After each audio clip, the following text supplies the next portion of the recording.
కాంగ్రెస్ ప్రభుత్వం వచ్చి 15 నెలలు అవుతా ఉన్నది.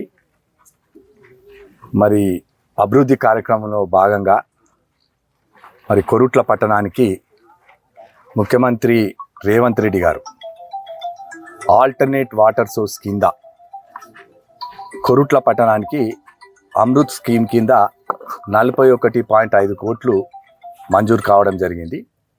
ఎందుకంటే గత ప్రభుత్వం మిషన్ భగీరథ్ ద్వారా నీళ్లు అందించినామని చెప్పడం జరిగింది. చాలాసార్లు ఆ మిషన్ భగీరథ్ నీళ్లు పైప్ లైన్ అన్నది దాదాపు డబ్బాకెళ్ళి రావాలి. ఎప్పుడు ఆ మిషన్లు ఫెయిల్ అవుడు వాటర్ మా కొరుట్ల ప్రజానికానికి కొరుట్ల పట్టణ ప్రజలకు అందరు కూడా ఎప్పుడూ ప్రతి నెలకు అట్లీస్ట్ ఒక 5-6 సార్లు నీటి సమస్య జరుగుతూ ఉన్నది. సో ఇలా అందులో భాగంగా మరి కొరుట్ల ప్రజలందరూ కూడా దాదాపు కొరుట్ల పట్టణం పెద్ద మున్సిపాలిటీగా అయింది. దాదాపు 1,20,000 జనాభా ఉన్నది. 33 వార్డులు ఉన్నాయి. ఈ వార్డ్స్ కూడా ఇప్పుడు డీలిమిటేషన్ అయితే వార్డులు కూడా పెరిగే అవకాశం ఉంది. మరి ఈ జనాభాకు ఇంత పెద్ద జనాభాకు మరి ఆల్టర్నేట్ వాటర్ సప్లై కూడా ఎంతైనా అవసరం ఉందని మరి అమృత్ స్కీమ్ కింద ఇవాళ ఈ కెనాల్ ద్వారా ఇది మన ఎకిన్పూర్ నుంచి వెళ్ళి ఈ కెనాల్ నుంచి వెళ్ళి మరి ఇక్కడి నుంచి వెళ్ళి పైప్ లైన్ ద్వారా మరి ఇది తాళచెరు వరకు వాటర్ వేసి తాళచెరు నుంచి వెళ్ళి మరి ఫిల్టర్ బిడ్ వరకు తీసుకుపోయి మరి ప్రజలందరూ కూడా మంచినీటి సమస్య చిరకాలం మరి రాబోయే జనాభా కూడా సరిపోయే విధంగా మరి ఇక్కడ అధికారులందరూ కూడా ప్రయత్నిస్తూ ఉన్నారు. మా ఆర్డీఓ గారు కొంత ల్యాండ్ అక్విజిషన్ కూడా చేయాల్సి వస్తుంది. వారి సహకారం కూడా తోటి అదేవిధంగా మా మున్సిపల్ చైర్మన్ గారు కమిషనర్ గారు మున్సిపల్ డిఈ గారు ఉన్నారు, ఇరిగేషన్ ఏఈ గారు వచ్చిండ్రు, ఈ గారు వచ్చిండ్రు. అందరితోటి కలిసి సమైక్యంగా ఇవాళ మా కౌన్సిలర్స్ మొత్తం మంది విలేకరుల సమక్షంలోనే ఇది.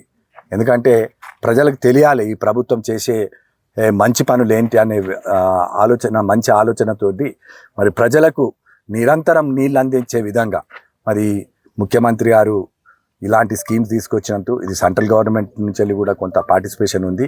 మరి కేంద్రమును రాష్ట్రం ఇవాళ కలిసి పనిచేస్తూ ఉన్నాయి కాబట్టే వేరు పార్టీలు అయినప్పటికీ కూడా సత్సంబంధాలు పెట్టుకొని మా ముఖ్యమంత్రి రేవంత్ రెడ్డి గారు మరి ఇవాళ ఈ తెలంగాణ రాష్ట్ర అభివృద్ధికి ఎంతో చొరవ పడుతూ మరి రాష్ట్ర అభివృద్ధికి ముందుకు తీసుకెళ్తున్నందుకు వారికి ప్రత్యేకంగా కృతజ్ఞతలు చేస్తూ మేము కొరుట్ల నియోజకవర్గాన్ని ఎప్పుడు కూడా మరి ఈ ప్రాంత ప్రజలకు ఇది కొరుట్ల ప్లస్ మెట్పల్లి ఈ స్కీమ్లో అమృత్ స్కీమ్లో అక్కడ దాదాపు 26 కోట్లు మంజూరు చేయడం జరిగింది. ఇవాళ మొదటి ప్రాధాన్యత కొరుట్ల నుంచి వెళ్ళి ఈ ఆల్రెడీ పైప్ లైన్ ఉన్నది, ఇది స్టార్ట్ చేస్తూ ఉన్నారు. ఈ పైప్ లైన్ ద్వారా రైతులకు దాదాపు ఎకిన్పూరు ఈ మన చెరువు కింద 200 ఎకరాలకు సాగు జరుగుతూ ఉన్నది. రైతులకు కూడా ఎలాంటి ఇబ్బంది లేకుండా ఇప్పుడు ఉన్న కాలువ ఏదైతే పారుతూ ఉన్నదో ఆ కాలువకు ఎలాంటి డిస్టర్బెన్స్ లేకుండా మరి పైప్ లైన్ ద్వారా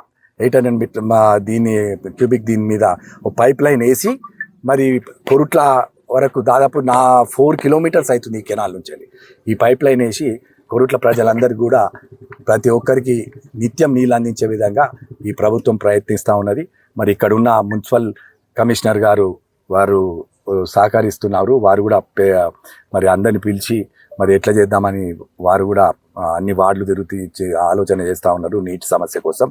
అదే నేను కలెక్టర్ గారి దగ్గరికి వెళ్ళినాను. కలెక్టర్ తోటి విన్నపించుకుంటే కూడా మరి సమ్మర్లో మేము వాటర్ స్టోరేజ్ చేసుకుంటున్నాము, మరి మీ మీటింగ్ ఏర్పాటు చేస్తున్నామని చెప్పినప్పుడు వారు కూడా సంతోషాన్ని వ్యక్తం చేసిండ్రు. అదే ఆర్డీఓ గారు కూడా మరి వారికి కూడా ఫోన్ చేసి మరి ఇది ల్యాండ్ అక్విజిషన్ ఏమైనా అవసరం పడుతుందా మరి దాన్ని కూడా పార్టీకి సంబంధించి ఆల్టర్నేటివ్ వాటర్ సోర్స్ సమ్మర్లో వాటర్ ప్రాబ్లం రాకుండా 2009లో 10లో అంతకుముందు 60 ఎకరాల రిక్వెషన్ ఇవ్వడం జరిగింది తాళచెరు ల్యాండ్ అక్విజిషన్ గురించి.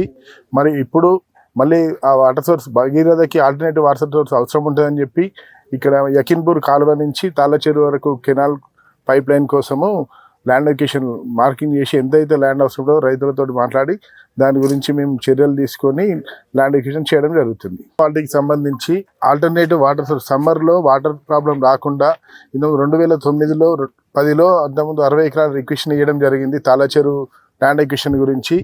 మరి ఇప్పుడు మళ్ళీ ఆ వాటర్ సోర్స్ భగీరథకి ఆల్టర్నేటివ్ వాటర్ సోర్స్ అవసరం ఉంటుందని చెప్పి ఇక్కడ యకిన్పూర్ కాలువ నుంచి తాళచెరు వరకు కెనాల్ పైప్ లైన్ కోసము ల్యాండ్ లొకేషన్ మార్కింగ్ చేసి ఎంతైతే ల్యాండ్ అవసరమో రైతులతో మాట్లాడి దాని గురించి మేము చర్యలు తీసుకొని ల్యాండ్ ఎక్విజిషన్ చేయడం జరుగుతుంది.